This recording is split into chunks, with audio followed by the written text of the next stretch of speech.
Archives of Prasar Bharati presents the timeless treasure of golden era.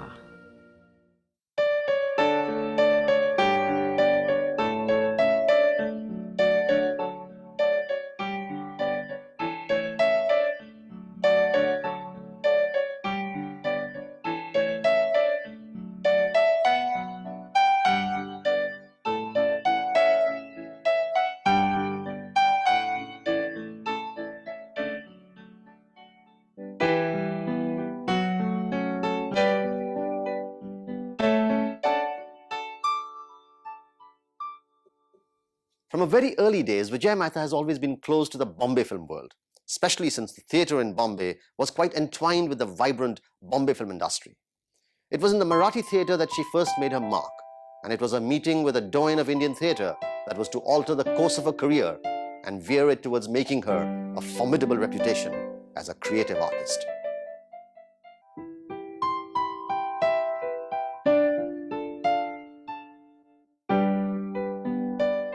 Alkazi, to me, I consider him my guru even to this day.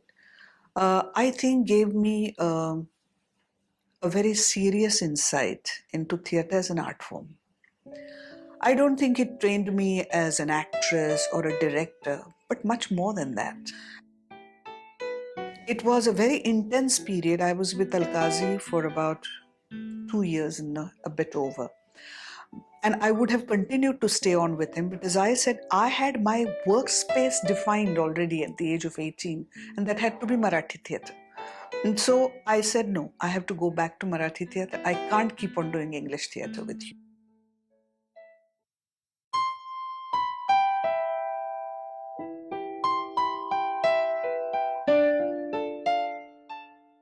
Govind works differently, and Govind is exacting, Govind is very precise, Govind is very precise even about the way you say your words. And that was at times hard. Also because I was a bit confused because it was based again on a play. And Govind was trying to bring theatricality to it. And I said, how do I bring theatricality in front of a camera? Because by then I had realized that in camera you have to be and not project. But Govind did want a projection. So it was, to me, a great experience because I was, how shall I say, in unknown territories. Being a theatre person, I would give it all from the first take on. And when you broke up a scene in, which she did magnificently in different lenses, I realized there was one scene which I did 64 times, and that is something that is still at the back of my mind as to, my God, this technique one must learn. How do you keep the same potency and attack all 64 times? लेकिन अब मैं दूसरों की तरह emotional होकर उसकी हर बात की तारीफ नहीं करूंगी. ये आजकल फैशन हो गया है. Social commitment वगैरह. Working in films like Kalyug, directed by Shyam Benegal, and Party by Govind Nihalani, exposed Vijaya Mehta to the process of filmmaking. And she quickly realized it was a distinctly different technical craft than theatre, which she had such a mastery over. Her debut as a filmmaker was with Smriti Chitre, based on the literary classic, an autobiography of Lakshmibai Tilak. For the veteran theatre person, it was as much a process of learning as unlearning. However, the film reflected enough promise for cinema enthusiasts to urge her to do more films. Rao Saheb in 1986 was her first full-length feature film, and she successfully showcased her creative abilities for the world to see.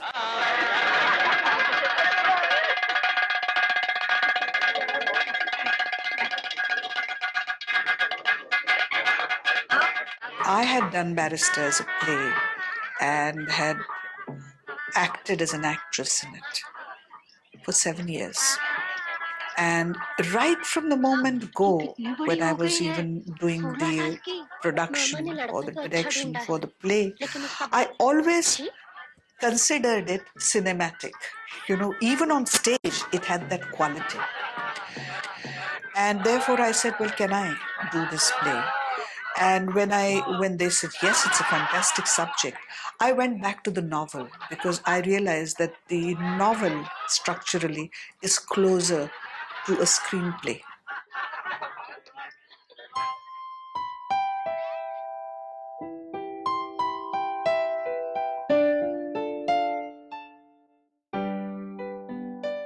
What fascinated me were the four characters. And How was the journey? I always felt that the whole story or the storyline happened because these four characters met each other in a space and in a time. And I think that is what I find very important, even while doing theatre work. I need to have this sort of an inevitability, and that it's the characters that create their own stories. I was trying to look for Radhakka for such a long time. I remember, she also remembers it. Madhuri Dixit was very keen to do it too. And I saw her, and she was so young then, so fresh and pretty, but I had never seen her as an actress, and I wanted something more than that. And I was looking for it, and once Shabana rang me up and said, you look at this girl Tanvi. And her mother also rang me up, who I knew, said, have a look at Tanvi. And I remember Tanvi coming to my house, and I was in my bedroom, and I opened the bedroom door, and there she was sitting outside in the sitting room. And I said, Radhakka. I thought it was a very inevitable story. And its inevitability lent itself to fibers, almost like onion peels, you peel one after the other, where lots of social, lots of moral issues, lots of philosophical issues just triggered off. I did not do it because I wanted to show the plight of widows. No. I did not do it because I wanted to show how the progressive movement in Maharashtra was in the 1920s. No. I mean, it was basically because I thought it was such a potent happening where four very colorful characters come together. इतने सारे क्यों? अरे रहने दे, काम आ जाएंगे. The wrong premise for an artistic experience to say, I want to do something because I believe in women's issues. I want to do something because I feel the political system is corrupt. Already, the moment you start with this proposition, you are using your medium as a substitute, maybe for a political platform, or you're using it as a very thought-provoking essay.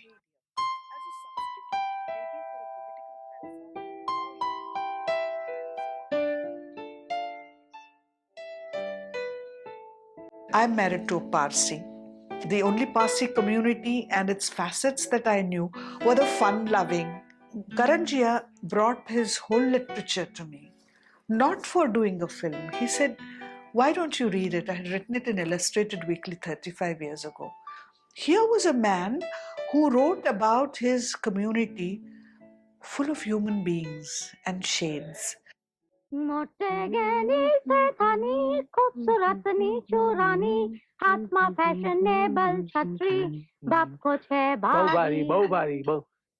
I started reading it more carefully and came across this one story which was only about a funeral,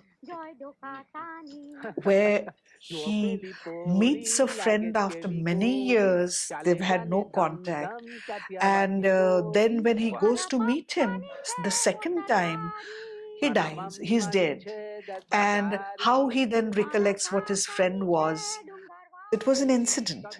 So it was a question of fleshing out.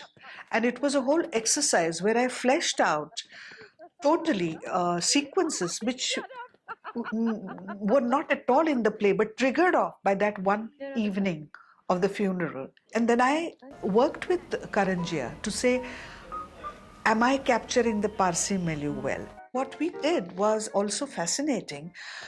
I had, except for these three leading people, all the rest were Parsis. And I told them that you speak your brand of Hindi, you know, which is very colorful anyway. So I gave them their scripts and I said, you translate it the way you want. So I got them.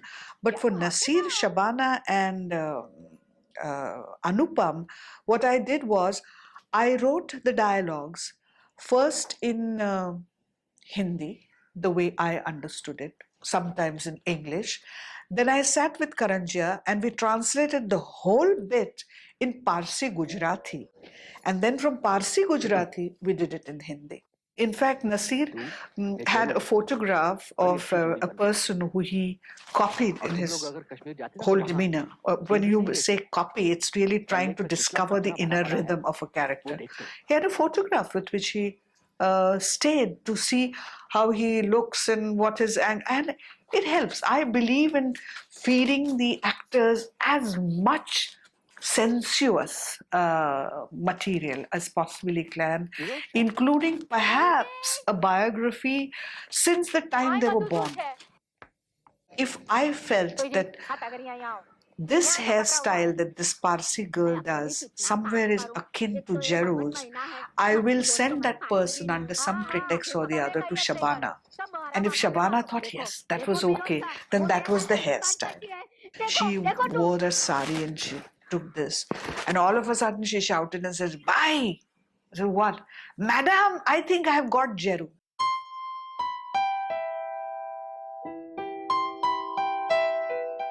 The Parsi community stood by me. Like, for instance, they did all the research that in because it's a dated period, you know, 1950s or whatever it is.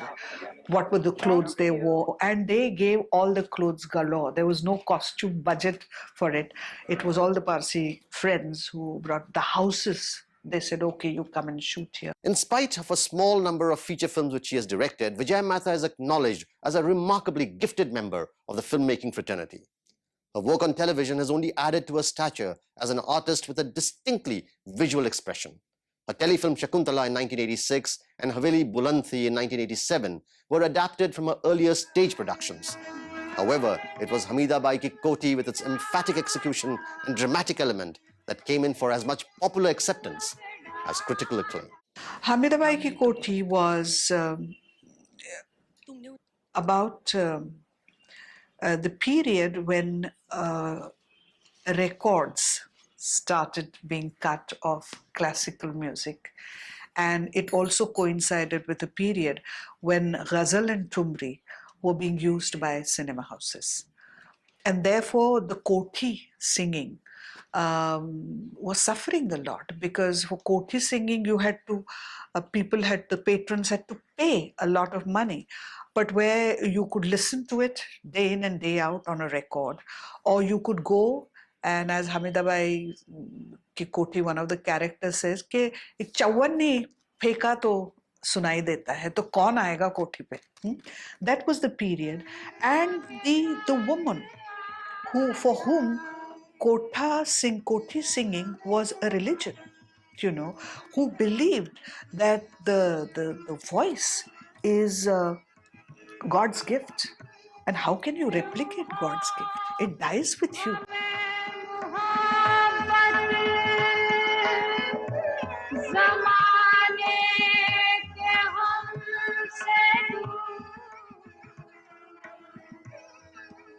Hamida Bai Ki Koti was in Abdul Halim Jafar's house in Mahim. And I had my teams, you know, they had done theatre with me, except for Nana Patekar, who could not be in it because he had shaven his head. But otherwise, I had the Wada Chirebandi team of my theatre actors and the Hamida Bai Ki Koti team of my theatre actors. And I had A.K. Bir. You know, all these three were done by A.K. Bir. And what I would do was to go to the location with the actors, with Bir, and rehearse. नमक खाया इस कोठी का, नमक खाने में नहीं करूंगी। जाती मैं। खुदा हाफिज। when I went there, I said, how do I yet keep the theatricality of its going and not make a film? And I said, well, I have to keep the unity of space, which is what distinguishes theatre from films. And therefore, my camera never looks out of that space.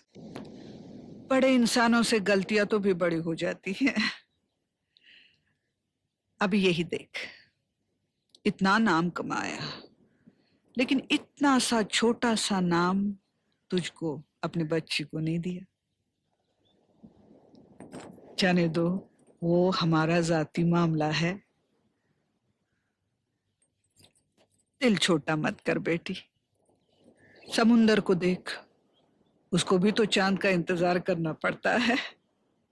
I would say that it was an experiment, it still remains an experiment, of transferring the magic of the theatre onto a different medium altogether. I have to keep on reminding myself that the box is only 18 inches, and therefore you have to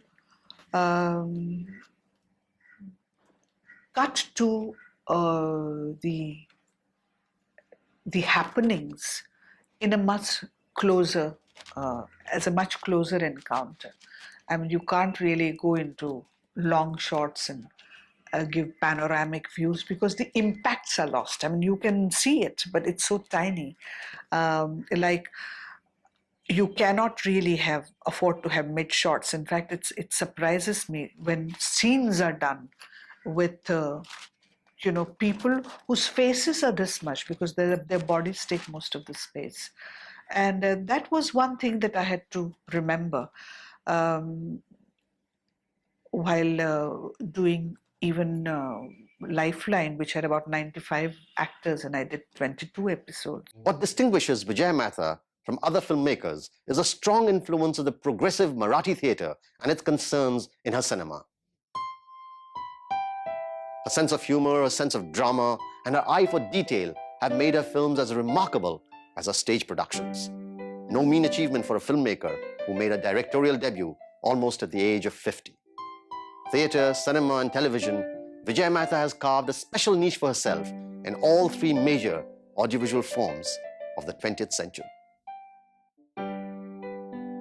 Why should anybody come and share your personal anguishes if they have not crossed the barrier of being artistic experiences? I am not a filmmaker in the sense a filmmaker is. I am on a journey with my characters. I seized the opportunity, which came my way by chance, and worked very hard at it.